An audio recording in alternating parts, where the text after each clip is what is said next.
The Great Proclamation by Alexander Maclaren. Ho, every one that thirsteth, come ye to the waters, and he that hath no money, come ye, buy and eat.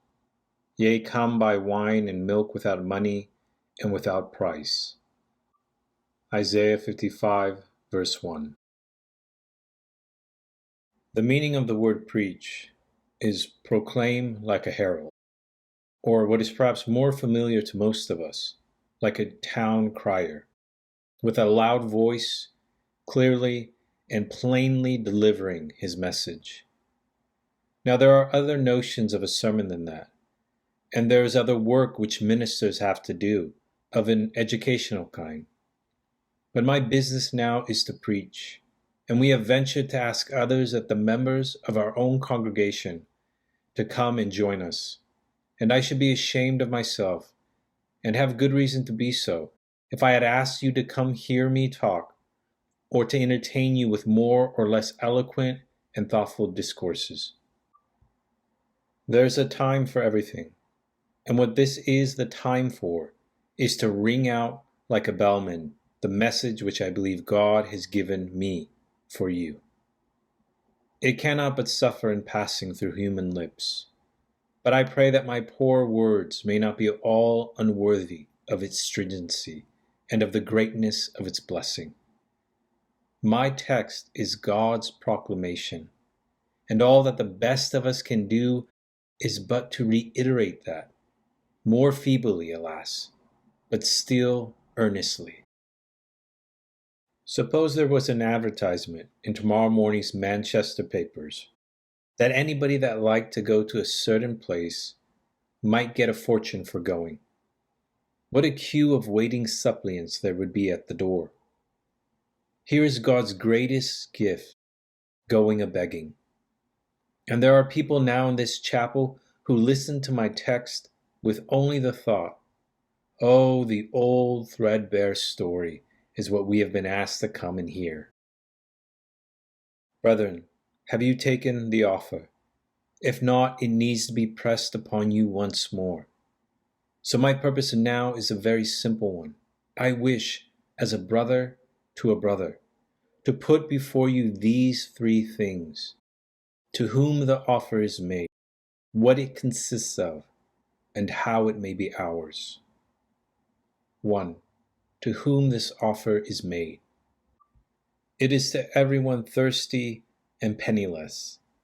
That is a melancholy combination, to be needing something infinitely, and to have not a farthing to get it with. But that is the condition in which we all stand, in regard of the highest and best things. For this invitation of my text is as universal as if it had stopped with its third word. Ho, everyone, would have been no broader than is the offer as it stands. For the characteristics named are those which belong necessarily and universally to human experience. If my text had said, ho, everyone that breathes human breath, it would not have more completely covered the whole race and enfolded thee and me and all our brethren in the amplitude of its promise than it does when it sets up as the sole qualifications thirst and penury, that we infinitely need and that we are absolutely unable to acquire the blessings that it offers. Every one that thirsteth, that means desire. Yes, but it means need also. And what is every man but a great bundle of yearnings and necessities? None of us carry within ourselves that which suffices for ourselves. We are all dependent upon external things for being and for well-being. There are thirsts which infallibly point to their true objects. If a man is hungry, he knows that it is food that he wants. And just as the necessities of the animal life are incapable of being misunderstood, and the objects which will satisfy them incapable of being confused or mistaken, so there are other nobler thirsts which in like manner work automatically and point to the thing that they need. We have social instincts. We need love. We need friendship. We need somebody to lean upon. We thirst for some heart to rest our heads upon, for hands to clasp ours. And we know where the creatures and the objects are that will satisfy these desires. And there are the higher thirsts of the spirit that follows knowledge, like a sinking star, beyond the furthest bounds of human thought. And a man knows where and how to gratify the impulse that drives him to seek after some forms of knowledge and wisdom. But besides all these, besides sense, besides affection, besides emotions, besides the intellectual spur of which we are all more or less conscious, there come in a whole set of other thirsts that do not in themselves carry the intimation of the place where they can be slaked. And so you get men restless, as some of you are, always dissatisfied, as some of you are, feeling that there is something needed, yet not knowing what, as some of you are. You remember the old story in the Arabian Nights of the man who had a grand palace and lived in it quite contentedly, until somebody told him that it needed a roc's egg hanging from the roof to make it complete. And he did not know where to get that, and was miserable accordingly. We build our houses. We fancy that we are satisfied. And then there comes the stinging thought that it is not all complete yet. And we go groping in the dark, to find out what it is. Shipwrecked sailors sometimes, in their desperation, drink salt water, and that makes them thirstier than ever and brings on madness and death. Some publicans drug the vile liquors that they sell so that they increase thirst. We may make no mistake about how to satisfy the desires of sense or of earthly affections. We may be quite certain that money answereth all things, and that it is good to get on in business in Manchester, or may have found a pure and enduring satisfaction in study and in books. Yet there are thirsts that some of us know not where to satisfy, and so we have parched lips and swollen tongues and raging desires that earth can give nothing to fill. My brother, do you know what it is that you want? It is God, nothing else, nothing less. My soul thirsteth for God, for the living God. The man that knows what it is of which he is in such sore need is blessed. The man who only feels dimly that he needs something and does not know that it is God whom he does need is condemned to wander in a dry and thirsty land where no water is, and where his heart gapes, parched and cracked like the soil upon which he treads. Understand your thirst. Interpret your desires aright. Open your eyes to your need, and be sure of this, that mountains of money and the clearest insight into intellectual problems and fame and love and wives and children and happy homes and abundance of all things that you can desire will leave a central aching emptiness that nothing and no person but God can ever fill. Oh, that we all knew what these yearnings of our hearts mean. Aye, but there are dormant thirsts too. It is no proof of superiority that a savage has fewer wants than we have. For want is the open mouth into which supply comes. And you all have deep in your nature desires which will forever keep you from being blessed or at rest unless they are awakened and settled, though these desires are all unconscious. The business of us preachers is very largely to get the people who will listen to us to recognize the fact that they do want things which they do not wish, and that for the perfection of their natures, the cherishing of noble longings and thirstings is needful, and that to be without this sense of need is to be without one of the loftiest prerogatives of humanity. Some of you do want forgiveness. Many of you would much rather not have holiness. You do not want God. The promises of the gospel go clean over your heads and are as impotent to influence you as the wind whistling through a keyhole, because you have never been aware of the wants to which these promises correspond, and do not understand what it is that you truly require. And yet there are no desires so dormant, but that their being ungratified makes a man restless. You do not want forgiveness, but you will never be happy till you get it. You do not want to be good and true and holy men, but you will never be blessed till you are. You do not want God, some of you, but you will be restless till you find him. You fancy you want heaven when you are dead. You do not want it when you are living. But until your earthly life is like the life of Jesus Christ in heaven while you are on earth, you will never be at rest. You are thirsty enough after these things to be ill at ease without them when you bethink yourselves, and pass out of the region of mere mechanical and habitual existence. Until you get these things that you do not desire, be sure of this, you will be tortured with vain unrest, and will find that the satisfactions which you do seek turn to ashes in your mouth. Bread of deceit, says the book, is sweet to a man. The writer meant by that there were people who found it pleasant to tell profitable lies.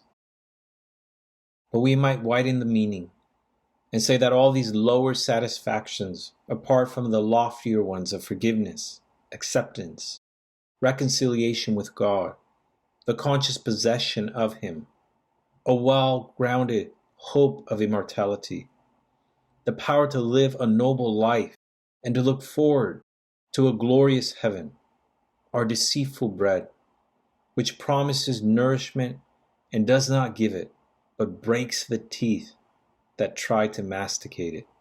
It turneth to gravel. O everyone that thirsteth. That designation includes us all. And he that hath no money. Who has any? Notice that the persons represented in our text as penniless are, in the next verse, remonstrated with for spending money. So then the penniless man had some pence away in some corner of his pocket which he could spend. He had the money that would buy shams, that which is not bread, but a stone, though it looks like a loaf. But he had no money for the true thing, which being translated out of parable into fact is simply this, that our efforts may and do win for us the lower satisfactions, which meet our transitory and superficial necessities, but that no effort of ours can secure for us the loftier blessings which slake the diviner thirst of immortal souls.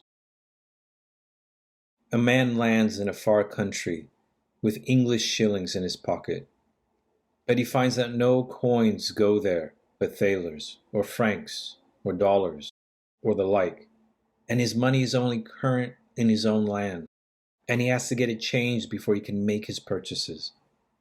So with a pocket full of it, he may as well be penniless. And in like fashion, with all our strenuous efforts, which we are bound to make, and which there is no joy in making after these lower things that correspond to our efforts, we find that we have no coinage that will buy the good things of the kingdom of heaven, without which we faint and die. Our efforts are useless. Can a man by his penitence, by his tears, by his amendment, make it possible for the consequences of his past to be obliterated, or all changed in their character into fatherly chastisement? No, 1,000 times no. the superficial notions of Christianity, which are only too common amongst the educated and uneducated, vulgar and unspiritual, may suggest to a man, you need no divine intervention, if only you will get up from your sin and do your best to keep up when you are up. But those who realize more deeply what the significance of sin is and what the eternal operation of its consequences upon the soul is, and what the awful majesty of a divine righteousness is, learn that the man who has sinned cannot, by anything that he can do, obliterate that awful fact or reduce it to insignificance in its influence on the divine relations to him. We have no money. So thirsty and penniless we stand, a desperate condition. Aye, brother, it is desperate, and it is the condition of every one of us. I wish I could turn the generalities of my text into the individuality of a personal address. I wish I could bring its wide-flowing beneficence to a sharp point that might touch your conscience, heart, and will. I cannot do that. You must do it for yourself. Oh, everyone that thirsteth, will you pause for a moment and say to yourself, that is me. And he that hath no money, that is me.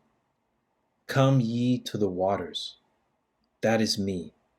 The proclamation is for thine ear and for thy heart, and the gift is for thy hand and thy lips. 2. In what it consists. They tell an old story about the rejoicings at the coronation of some great king, when there was set up in the marketplace a triple fountain, from each of whose 3 lips flowed a different kind of rare liquor, which any man who chose to bring a pitcher might fill from at his choice. Notice my text, come ye to the waters, buy wine and milk.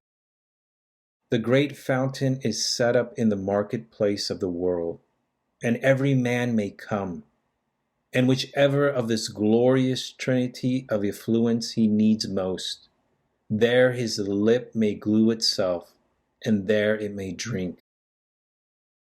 Be it water that refreshes, or wine that gladdens, or milk that nourishes. They are all contained in this one great gift that flows out from the deep heart of God to the thirsty lips of parched humanity. And what does that mean? Well, we may say, salvation. Or we may use many other words to define the nature of the gifts. I venture to take a shorter one and say it means Christ. He, and not merely some truth about him and his work. He himself, in the fullness of his being, in the all-sufficiency of his love, in the reality of his presence, in the power of his sacrifice, in the daily derivation into the heart that waits upon him, of his life and his spirit. He is the all-sufficient supply of every thirst of every human soul. Do we want happiness? Christ gives us joy, permanent and full, and not as the world gives. Do we want love?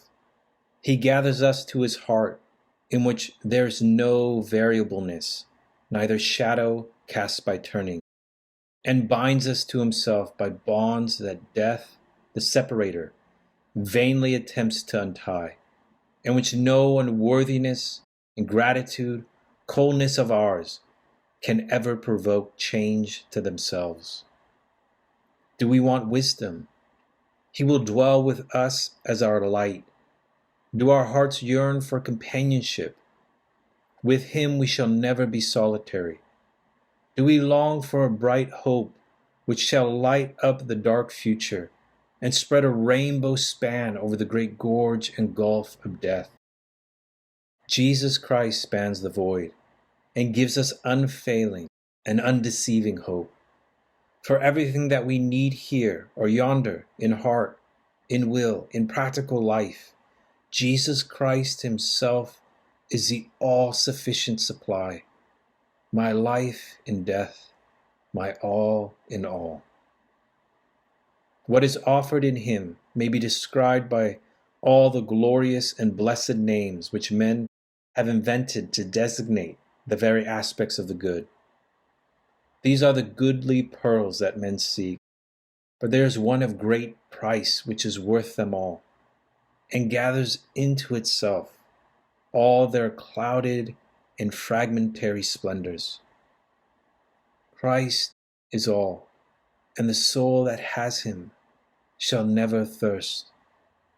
Thou of life the fountain art, freely let me take of thee. 3. Lastly, how do we get the gifts? The paradox of my text needs little explanation, but without money and without price. The contradiction on the surface is but intended to make emphatic this blessed truth, which I pray may reach your memories and hearts, that the only conditions are a sense of need and a willingness to take, nothing else and nothing more. We must recognize our penury and must abandon self and put away all ideas of having a finger in our own salvation, and be willing, which strangely and sadly enough, many of us are not, willing to be obliged to God's unhelped and undeserved love for all. Cheap things are seldom valued. Ask a high price and people think that the commodity is precious. A man goes into a fair for a wager, and he carries with him a tray full of gold watches and offers to sell them for a farthing apiece, and nobody will buy them. It does not, I hope, degrade the subject if I say that Jesus Christ comes into the marketplace of the world with his hands full of the gifts which the pierced hands have bought, that he may give them away. He says, "Will you take them?" And one after another you pass by on the other side, and go away to another merchant, and buy dearly things that are not worth the having. My Father, if the prophet had bid thee do some great thing, wouldst thou not have done it? Would you not, swung at the end of a pole with hooks in your back, measured all the way from Cape Comorin to the Himalayas, lying down on your face and rising at each length, done 100 things which heathens and Roman Catholics and unspiritual Protestants think are the way to get salvation, denied yourselves things that you would like to do, done things that you do not want to do, given money that you would like to keep, avoided habits that are very sweet, gone to church and chapel when you have no heart for worship, and so tried to balance the account. If the prophet had bid thee do some great thing, thou wouldst have done it. How much rather when he says, "Wash and be clean. Nothing in my hand I bring. You do not bring anything. Simply to thy cross I cling." Do you? Jesus Christ catches up the comes of my text, and he says, "Come unto me, all ye that labor and are heavy laden, and I will give you rest. If any man thirst, let him come unto me and drink." Brethren, I lay it on your hearts and consciences to answer him. Never mind about me. To answer him, "Sir, give me this water that I thirst not."